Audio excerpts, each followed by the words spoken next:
L'an dernier, le portefeuille de l'Académie a fait 48% de performance contre 26% pour le MSCI World. Pourtant, on n'est pas plus intelligent qu'un autre, on n'a pas non plus pris des risques qui sont inconsidérés. Alors comment on a fait concrètement? On a appliqué une méthode très simple, en 3 étapes, qui nous permettent de dénicher des entreprises qui sont de qualité, qui sont solides et rentables, et aussi de les acheter à des bons prix. Et cette méthode, je vais te la dévoiler aujourd'hui. Tu vas voir que finalement, elle n'a rien de compliqué et que la 3e étape dont je vais te parler est hyper importante si tu veux être rentable et extrêmement sous-estimé de la plupart des investisseurs. D'ailleurs, pour que tu puisses mettre tout ça en pratique dès maintenant, je t'ai vraiment donné des plans d'action très clairs à la fin de chaque étape que tu pourras appliquer tout le long de la vidéo. Allez, c'est parti! On va déjà entamer avec une citation de Warren Buffett qui avait dit « Je pourrais gagner 50% par an si j'avais que $1 million ». Parce qu'il expliquait dans une interview que son problème à lui, c'est qu'aujourd'hui, il a trop d'argent puisqu'il a plus de 100 milliards de dollars à investir. Et donc la seule chose qu'il peut acheter aujourd'hui, c'est des entreprises qui sont déjà très grosses et donc qui n'ont plus du tout de croissance ou même de potentiel de croissance. Alors que dans ses premières années, Warren Buffett, il faisait plutôt aux alentours de 30-35% par an. Et ça, sans les outils qu'on a aujourd'hui, sans l'intelligence artificielle et sans les screeners qu'on peut retrouver assez facilement sur Internet. Donc comment il faisait? C'est très simple, il appliquait juste un process de sélection et qui a fortement inspiré ce que je vais te présenter dans cette vidéo. La première partie, c'est l'analyse quantitative. Donc l'analyse quantitative, c'est ce qui te permet d'avoir une visualisation immédiate de la santé financière de l'entreprise en calculant les ratios clés et les éléments financiers. En gros, c'est l'analyse des chiffres. C'est l'analyse qui est à la fois la plus rapide, mais aussi la plus simple, parce qu'elle est factuelle. Et dans cette analyse, il y a 4 gros critères qu'il va falloir regarder. Le premier de ces critères, c'est ce qu'on appelle la rentabilité. Donc la rentabilité, pour expliquer un petit peu ce que c'est est-ce que l'entreprise génère de l'argent avec l'argent qu'elle a. Prenons le cas par exemple d'une pizzeria. Marco a ouvert une pizzeria et il a fait des investissements de 100 000 €. Il a acheté un four à pizza, un réfrigérateur, des tables, des chaises, des ingrédients, etc. Tout ça, c'est ce qu'on appelle des actifs. À la fin de l'année, lui, il va réussir à faire 10 000 € de bénéfices, c'est-à-dire 10 000 € vraiment qui rentrent dans sa poche. Et donc la rentabilité, c'est quoi? Le ROE, c'est le fait de se dire, ok, par rapport aux investissements qu'il a, par rapport à ses actifs, il a 100 000 € d'actifs, combien il a généré de bénéfices?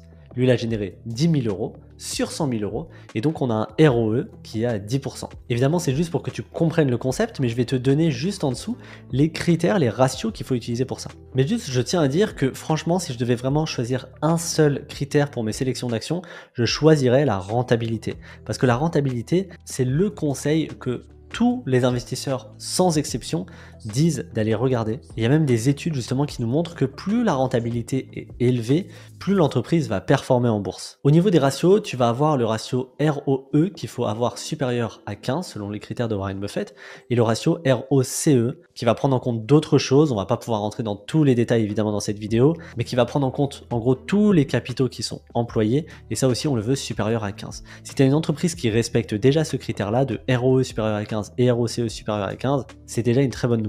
Évidemment, même si pour moi c'est un des critères les plus importants, il faut absolument appliquer les 3 autres dont je vais te parler. Et le deuxième, c'est ce qu'on appelle la profitabilité, souvent confondu avec rentabilité. Donc c'est la notion de marge de l'entreprise. Parce qu'en fait, une entreprise, c'est pas important de savoir combien elle gagne, ce qui est important, c'est de savoir combien elle garde. Et c'est pour ça que parfois on va avoir plein d'entrepreneurs qui se vantent d'avoir des chiffres d'affaires qui ont explosé, mais finalement le chiffre d'affaires, on s'en fout. Ce qui est important, c'est combien tu gardes. Et c'est pareil pour le salaire. Avoir des salaires qui sont super élevés, c'est bien, mais si à la fin du mois il reste pas grand chose, finalement ça sert pas à grand chose. Cette notion-là, tu la vois aussi en bourse. Je te prends l'exemple de Carrefour par exemple, qui a environ 1% de marge nette. Ça veut dire que pour 100 millions d'euros vendus, elle va gagner finalement 1 million. LVMH, à l'inverse, a 16% de marge nette, donc pour 100 millions vendus, LVMH va garder 16 millions. Et là, c'est net d'impôt. Donc les ratios, tout simplement, c'est les marges. La marge brute, on veut qu'elle soit supérieure à 35%, et la marge d'exploitation, on veut qu'elle soit supérieure à 15%. Le 3e critère, ça va être la croissance du chiffre d'affaires, des bénéfices. En fait, si la bourse et si les actions, c'est les actifs les plus rentables de tous les temps, du moins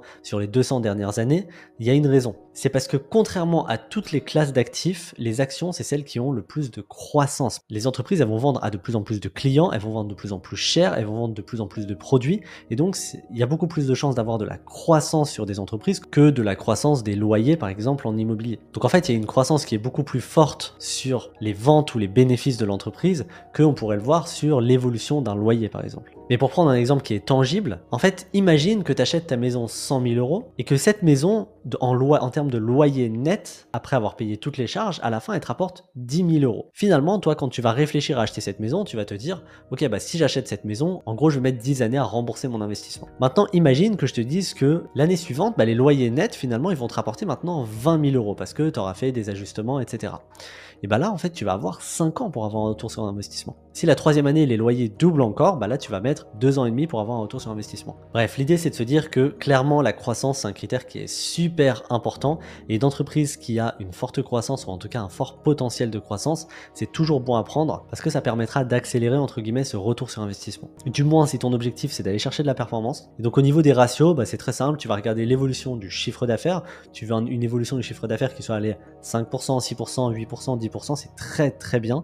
Et une évolution aussi des bénéfices de l'entreprise, parce que finalement les bénéfices c'est quand même ce qu'elle garde à la fin du mois. Et donc si tu as une évolution des bénéfices qui est pareil supérieure à 6%, ou une évolution aussi du free cash flow, d'accord, qui est un bénéfice amélioré, on pourra rentrer dans le détail de ça dans une autre vidéo si jamais, mais qui est pareil à 6, 7, 8%, ce serait déjà très bien. Le quatrième critère, ça va être la dette. Ça, c'est ce que disait Peter Lynch. Une entreprise qui n'a pas de dette ne peut pas faire faillite, tout simplement. Et donc, en fait, on va éviter les entreprises qui ont trop de dettes pour tout simplement éviter le risque de faillite. La pire des choses qui puissent t'arriver en bourse, c'est que ton entreprise ne soit pas en bonne santé financière et donc qu'elle fasse faillite. C'est pas pour rien que les entreprises comme Orange, comme Air France, comme Nexity, comme Orpea, etc., elles se cassent la figure dès qu'il y a la moindre secousse. C'est tout simplement que les fondations financières de leur entreprise, elles sont pas bonnes. Donc c'est pas qu'une question de news, c'est pas qu'une question de rumeurs, de choses comme ça, ou d'économie macro. C'est juste que l'entreprise, de base, elle est mal gérée. Et la première des choses à regarder justement pour savoir si elle est mal gérée, c'est vraiment les dettes. S'il y a trop de dettes et que les dettes ne sont pas justifiées surtout, personnellement, moi, c'est un critère éliminatoire. Je vais te donner un exemple avec JNBY. Donc JNBY, en gros, c'est une marque chinoise de mode qui crée des vêtements qui sont modernes et minimalistes pour hommes, femmes et enfants. C'est du semi-luxe chinois qui explose bien justement dans une économie chinoise où les habitants veulent de plus en plus acheter local. En fait, quand on va regarder les fondamentaux de cette entreprise, on voit que l'entreprise a des fondamentaux qui sont exceptionnels. Nous, au moment où on a investi, en tout cas, je t'ai repris les chiffres qu'on avait à ce moment-là. On avait une marge brute que tu vois juste là qui est à 66%, une marge nette qui est à plus de 16%, donc celle d'LVMH, une marge de free cash flow qui est à 30%, un ROE qui est à 39,67%, nous on le veut supérieur à 15%, et donc là on voit qu'il y a des fondamentaux qui sont exceptionnels. Et c'est ça ce qui nous a permis non seulement de faire d'énormes plus-values, mais d'avoir une entreprise qui aujourd'hui nous verse 23% de dividendes sur notre prix d'acquisition. Et JNBY, depuis son introduction en bourse, c'est environ 19,6% par an. Mais attention, cette entreprise-là, c'est pas forcément une bonne action, et tu verras justement dans le troisième critère dont je vais te parler, mais attention, il faut vraiment distinguer une bonne entreprise, troisième critère dont je vais te parler dans cette vidéo. Donc reste bien jusqu'au bout parce que c'est vraiment très important de le prendre en compte. Maintenant, avant de passer à l'analyse qualitative, j'aimerais quand même te donner une checklist des critères les plus importants à regarder.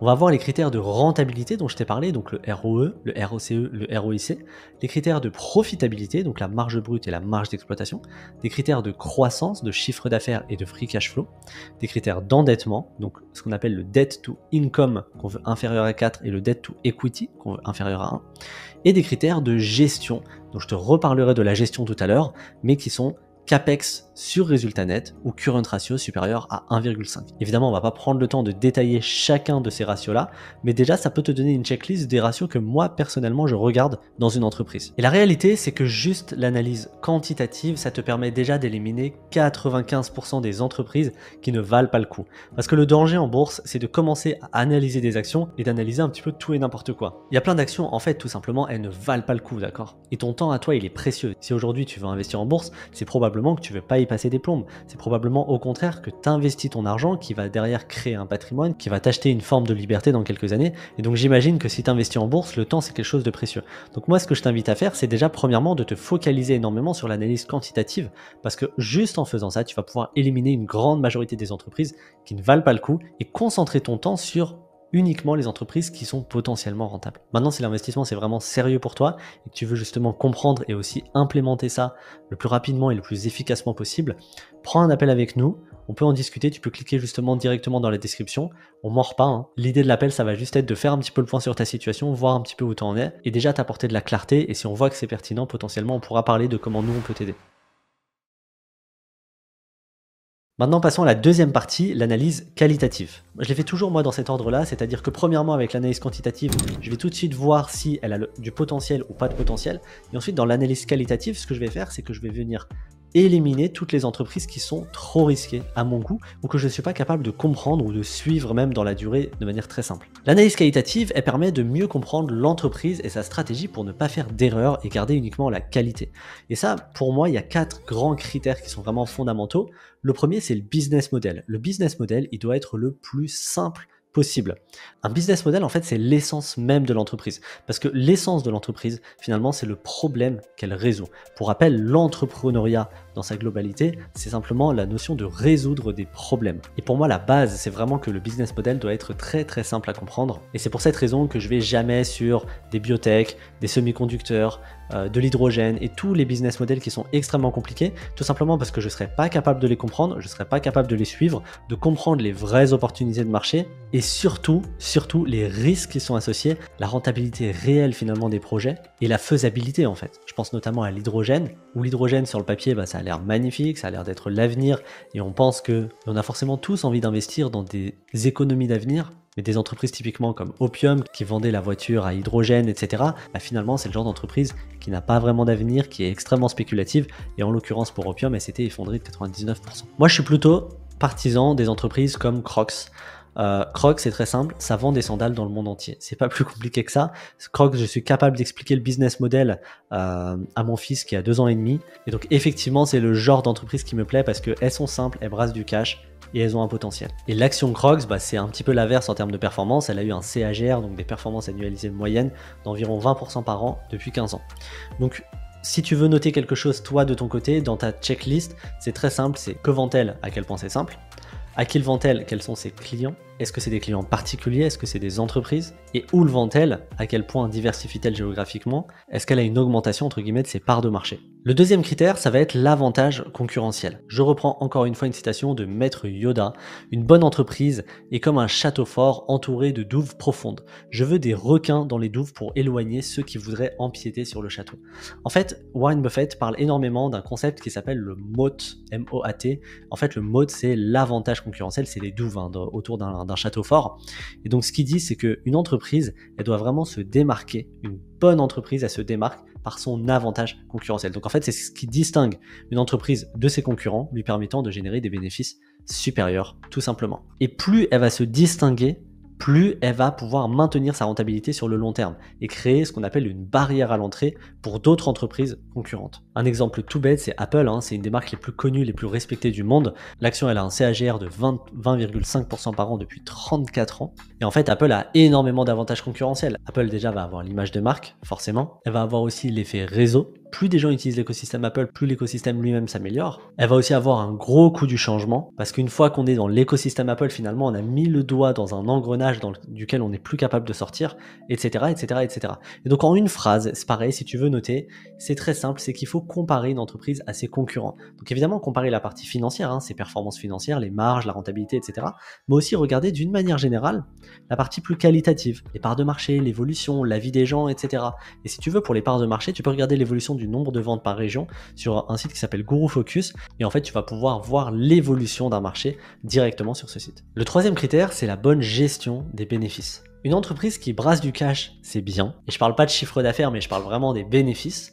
Mais la question derrière, c'est de se dire, ok, mais qu'est-ce qu'elle va faire de ces bénéfices? Parce que finalement, la différence entre deux entreprises, elle va vraiment se créer sur le long terme avec la gestion des bénéfices, ce qu'on appelle l'allocation de capital. Parce qu'en gros, une entreprise, imaginons Tomato Corp, qui fait 100 000 euros de bénéfices, elle va avoir globalement 5 ou 6 choix possibles.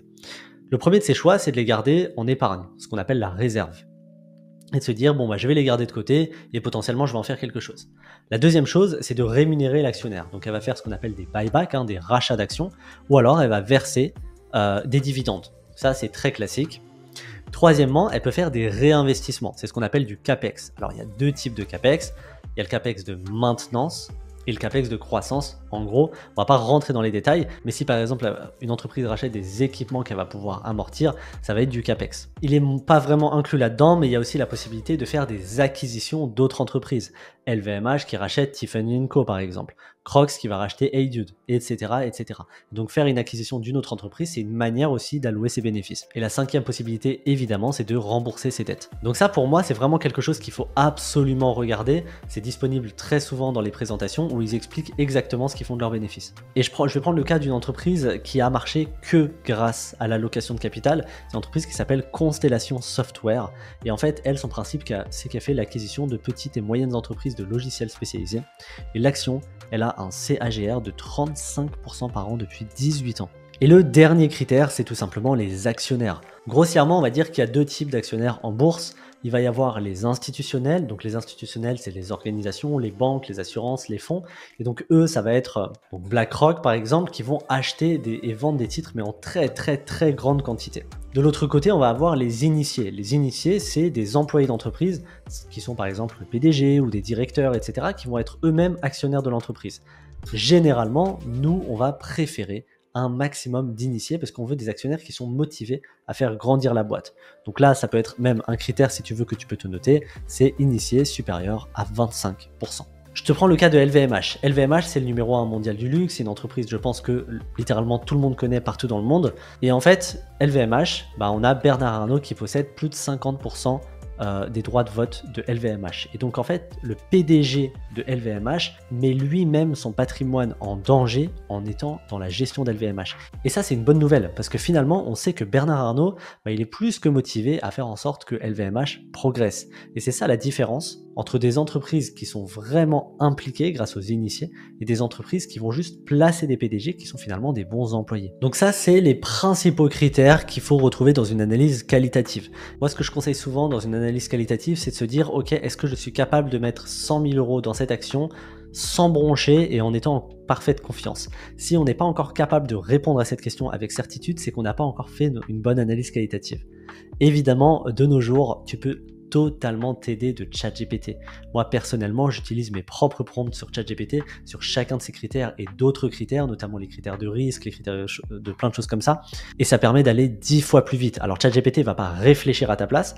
Par contre, tu peux lui poser des questions et il va justement te faire un condensé d'informations et te structurer une réponse qui est extrêmement complète et qui va justement pouvoir t'aider et t'épauler dans ton analyse. Bon, maintenant, il est temps de rentrer dans le troisième critère qui est la valorisation. C'est de loin le critère le plus sous-estimé par, franchement, 95% des investisseurs qui s'intéressent justement à l'analyse d'action. Mais en gros, si je dois vraiment résumer cette partie-là, c'est qu'il y a une différence entre acheter une excellente entreprise et faire un excellent investissement. Et l'erreur que vont faire la plupart des gens, c'est le fait de se dire « Bon, moi, je vais acheter Nvidia parce que Nvidia, c'est une superbe entreprise, elle a plein d'avenir, etc. » Ouais, clairement. Nvidia, c'est une superbe entreprise et elle a plein d'avenir, et elle est extrêmement bien gérée et en fait, elle va totalement respecter les deux premiers critères. Mais en fait, il y a autre chose qu'il faut prendre en compte. C'est est-ce que Nvidia est rentable? Oui, mais est-ce que toi, tu vas être rentable en achetant Nvidia? Et en fait, la valorisation, qu'est-ce que c'est?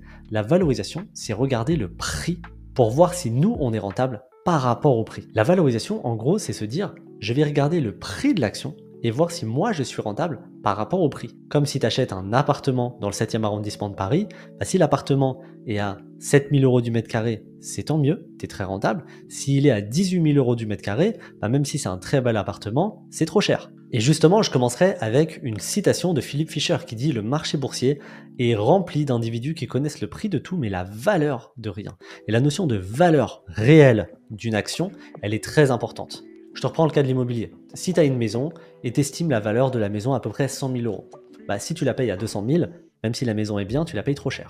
Si tu la payes à 100 000, tu es un peu juste, il n'y a pas de marge de sécurité, demain il y a une crise immobilière, tu as perdu de l'argent. Mais si tu l'achètes à 75 000, finalement tu as une marge de sécurité de 25% et tu te sécurises. Non seulement tu as acheté une bonne maison qui est très bien, mais en plus de ça, tu l'as acheté pas cher.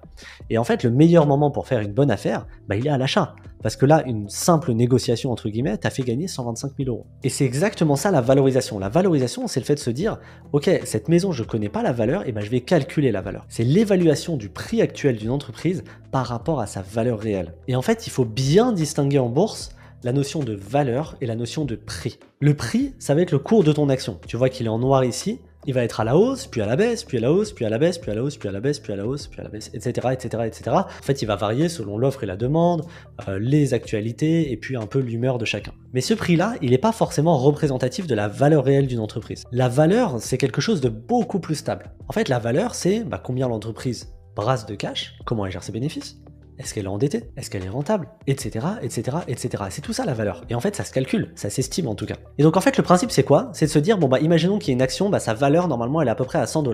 Le cours de l'action lui va bouger, puis à un moment il va être à 200 $. Donc même si l'action est super intéressante et l'entreprise est de vraiment bonne qualité, si le prix que tu devrais l'acheter est à 100 $ et que toi tu l'achètes à 200, c'est que tu la payes trop cher. Et donc quand l'action est surévaluée, il ne faut pas l'acheter, même si c'est une excellente entreprise. Et à l'inverse, si le cours de l'action chute, il chute, et puis finalement, là tu vois que le cours de l'action est à 50 $ alors que la valeur réelle de l'action est à 100 $, et ça c'est que l'action est sous-évaluée. Et donc à ce moment-là, il faut faire un achat. Donc les avantages d'acheter une entreprise sous-évaluée finalement, c'est quoi? C'est déjà de réduire le risque. Ça paraît bête, mais c'est pas qu'une histoire de performance. C'est une histoire de performance par rapport au risque. Donc en fait, c'est comme la maison que tu as achetée à 75 000. Si demain il y a une crise immobilière, toi tu réduis ton risque, tu te sécurises. La deuxième chose, c'est évidemment d'aller chercher des rendements, de la rentabilité potentiellement beaucoup plus élevée, et donc d'aller chercher cette performance. Donc pour savoir si une entreprise est actuellement sous-évaluée, il y a deux méthodes. La première méthode, ça va être de regarder des ratios de valorisation. C'est la méthode la plus connue, généralement c'est ce qu'on voit un petit peu partout sur YouTube, sur Instagram, etc. Et donc en gros, on va prendre les ratios de valorisation, on va prendre par exemple le EV sur EBIT, on va vouloir inférieur à 10, le price to book inférieur à 1, le PEG inférieur à 1, le PFCF inférieur à 8, le PER inférieur à 15, etc., etc., etc. En fait, on va parler de ces ratios sur la même échelle qu'on parlerait de marge, de rentabilité, etc. Mais c'est bien deux choses différentes. Une entreprise de très bonne qualité, ça se calcule d'un côté, et ensuite on va calculer si le prix de l'action est intéressant dans l'autre côté. Dans cette analyse QQV, on va justement d'abord faire le Q, la qualité, donc quantitatif et qualitatif, et ensuite la valorisation. Et c'est d'ailleurs de l'investissement quality value, si jamais ça te parle. Donc moi ce que je dis, c'est que ces ratios, c'est bien de les regarder, mais évidemment ça va dépendre de plein de facteurs. La cyclicité d'une entreprise qui est très très très très important, le secteur, l'historique et même le pays. En fait, des entreprises tech aux États-Unis vont pas se payer le même prix que des entreprises tech en Europe. Et c'est normal. Pareil qu'une entreprise tech par rapport à une entreprise pétrolière. Et la vidéo est assez longue comme ça et je vais pas rentrer dans chacune des spécificités parce que sinon on part sur une vidéo de 4 heures. Mais en gros, un ratio tout seul ne veut rien dire. Il faudra toujours que tu le compares. Donc soit tu le compares à un historique, c'est-à-dire que l'entreprise historiquement, elle a eu un PER par exemple en moyenne, en médian de 7, 8. Si là elle a un PER de 15 ou de 14, c'est pas bien, parce qu'il est 2 fois supérieur à l'historique. Si à l'inverse elle a un PER de 2 et qu'historiquement il était à 7, c'est bien. Et si elle a un PER de 18 mais que historiquement il est à 30, c'est très bien. C'est ce qu'on avait fait pour Salesforce, qu'on a acheté un PER de 24 par exemple, et qui nous a permis d'avoir des performances qui sont très bonnes. Donc il faut toujours quand même déjà comparer à l'historique et comparer aussi aux concurrents, tout simplement. La deuxième méthode, c'est faire un calcul de DCF. Donc le principe du DCF, c'est quoi? C'est d'estimer la valorisation actuelle de l'entreprise en fonction de ses revenus futurs. En gros, c'est la manière mathématique, entre guillemets, la plus fiable, en partant sur des estimations, de calculer la valeur actuelle de l'entreprise. Donc je te mets la formule juste là, comme ça tu l'as, si tu veux tu pourras l'appliquer. Moi ce que je t'invite à faire, c'est clairement mettre ça tout de suite sur un fichier Excel, si jamais tu aimes bien un petit peu les maths et que tu es à l'aise avec ça. Pour te montrer un exemple concret, voilà un petit peu le Bourse Score qu'on avait développé pour l'académie. En gros c'est très simple, ça utilise le DCF, on n'a pas réinventé la roue, et en fait tu vas juste mettre la croissance annuelle du free cash flow par exemple de l'entreprise, donc ce que tu estimes, donc 7%, 9%, 11% par exemple, pessimiste, normal et optimiste. Tu vas mettre 2-3 informations que tu vas retrouver très facilement sur les sites justement, et derrière ça va venir te calculer automatiquement au prix actuel de LVMH qui était à 596 €, est-ce que potentiellement ça va me rapporter 10% par an, 11% par an, 12% par an, et tu vas pouvoir voir justement à quel prix acheter LVMH, entre guillemets, si tu veux chercher à avoir ces performances. Donc nous par exemple, en l'occurrence pour le cas de LVMH, et avec les estimations qu'on a faites, parce qu'on aime bien quand même avoir des estimations un chouïa pessimistes à chaque fois, avec les estimations qu'on a faites et avec le rendement de 11% par an qu'on veut, il y avait aucun des scénarios qui nous disait d'acheter LVMH. Et donc c'est pour ça que moi j'avais pas acheté LVMH par exemple, et donc j'ai pu prendre ma décision d'investissement de manière beaucoup plus rationnelle, réfléchie, parce que moi personnellement si j'ai pas ce genre de fichier, clairement que je marche à l'instinct et je me dis juste que LVMH a perdu 20%, donc il faut y aller.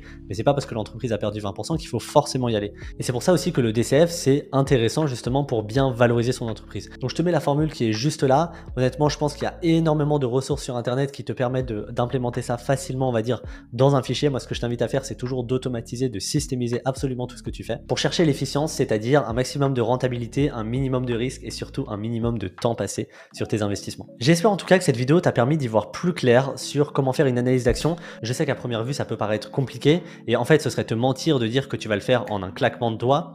La réalité, c'est qu'il faut quand même s'y intéresser, mais c'est des compétences qui peuvent te servir vraiment toute ta vie, déjà évidemment pour augmenter tes performances, mais aussi diminuer ton risque sur tes investissements, sur ton patrimoine, et puis aussi te faire gagner énormément de temps finalement sur la gestion. Donc si tu as la moindre question, évidemment, n'hésite pas à la poser en commentaire, moi ça me fera toujours plaisir de te répondre. Si tu veux apprendre à faire ça avec nos systèmes et accélérer avec nous, tu peux prendre un appel dans la description, comme d'habitude, on ne mord pas, cet appel sera peut-être moi-même directement qui le prendrai.